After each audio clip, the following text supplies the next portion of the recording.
ഒരു പുതിയ വഴിത്തിരിവ് എന്ന രീതിയിൽ വന്നിട്ടുള്ള ഒരു പത്രമായിരുന്നു മാധ്യമം. തുടക്കത്തിൽ നിഷ്പക്ഷ വാർത്തകളുമായി ബഹുജനങ്ങൾക്കിടയിലേക്ക് ഇറങ്ങി വന്ന പത്രം എന്ന നിലക്ക് വലിയ സ്വീകാര്യതയായിരുന്നു ആ പത്രത്തിന് ലഭ്യമായിരുന്നത്.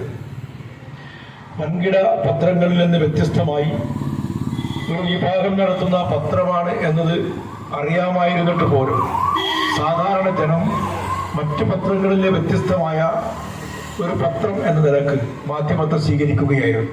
എത്ര ഇല്ലെന്ന് നിഷേധിച്ചാലും സത്യസന്ധമായി ജോലി ചെയ്യുന്ന ഒരുപാട് പത്രപ്രവർത്തകരുണ്ടെങ്കിലും ദേശീയ തലത്തിൽ നമ്മൾ പരിശോധിക്കുമ്പോൾ അത് നമുക്ക് നോ പറയാൻ കഴിയാത്തൊരു സാഹചര്യം ഉണ്ട്.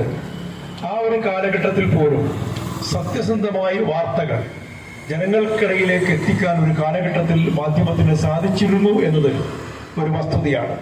അന്നാണ് മാധ്യമ പത്രത്തെ ജാതിമത ചിന്തകൾക്ക് അതീതമായി, രാഷ്ട്രീയ ചിന്തകൾക്ക് അതീതമായി ജനം ഹൃദയത്തിലേറ്റിയിരുന്നത് എന്നതൊരു വസ്തുതയാണ്.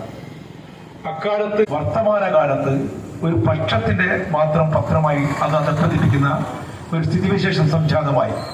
അങ്ങനെ വന്നപ്പോഴാണ് പല വിഭാഗങ്ങളും ആ പത്രം ഇനി വേണ്ടതില്ല എന്ന തീരുമാനമെടുത്ത് പുതിയ പത്രപരീക്ഷണങ്ങളിലേക്ക് നീങ്ങുകയും അല്ലെങ്കിൽ മറ്റ് പത്രങ്ങൾ തേടിപ്പോവുകയും ചെയ്യുന്ന സാഹചര്യം ഉണ്ടായിട്ടുള്ളത് എന്ന വസ്തുത മാനേജ്മെന്റ് വിസ്മരിക്കരുത്. മിക്കവാറും നാളെ പരിശുദ്ധ റംസാൻ സമാഗതമാവുകയാണ്.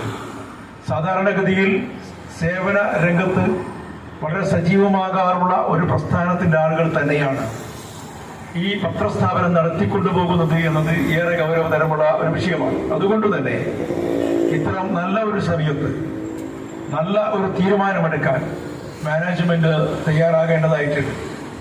ഇവിടെ ഒരു വാശിയുടെ പ്രശ്നമില്ല. പുതിയ അവകാശവാദങ്ങൾ ഉന്നയിച്ചുകൊണ്ട് തൊഴിലാളികൾ രംഗത്ത് വന്നതല്ല. നേരത്തെ നിങ്ങൾ പറഞ്ഞുറപ്പിച്ചിട്ടുള്ള ശമ്പളം